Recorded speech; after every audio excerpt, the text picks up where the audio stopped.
Kalau bicara soal perang, mungkin sebagian orang hanya mengenal Perang Dunia Pertama dan Perang Dunia Kedua. Namun ternyata di dunia sudah sering terjadi yang namanya peperangan. Misalnya Perang Sino dengan Jepang, taklukan Spanyol atas Amerika. Tapi kali ini Mimin akan membahas tentang perang tercepat nih sob. Bukan sehari atau 2 hari, melainkan hanya membutuhkan 38 menit saja. Ini sih perang kayak di game-game itu ya.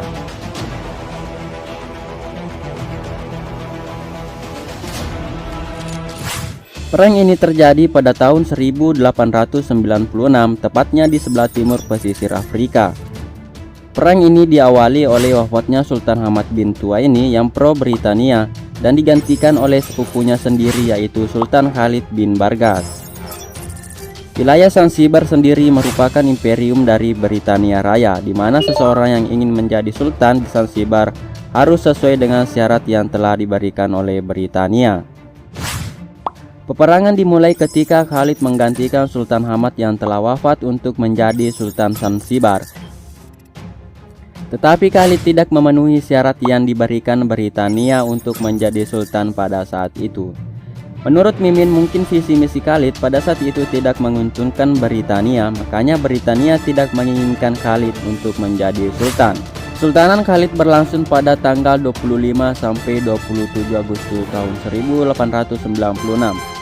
Pada tanggal 27, 2 hari setelah Khalid menjadi sultan, Britania mengirimkan ultimatum kepada Sultan Khalid dan pasukannya untuk menyerah dan meninggalkan istana.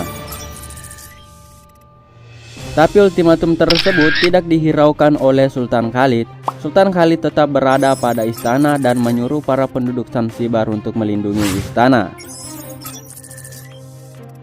Pasukan Sultan Khalid pada masa itu kebanyakan dari warga sipil sob, pelayan dan budak-budaknya. Sedangkan Britania memiliki ribuan tentara yang difasilitasi alat perang yang lengkap. Penyerangan dilakukan Britania pada pukul 9:02 dan menewaskan sekitar 500 pasukan Sultan Khalid.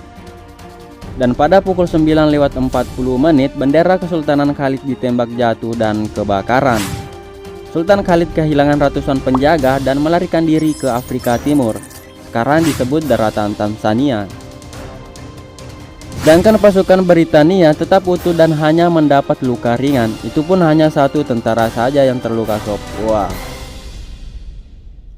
Pada saat itu Britania pun mengangkat Sultan Hamud untuk menjadi pemerintah boneka atau sebuah pemerintahan yang dikontrol sepenuhnya oleh Britania.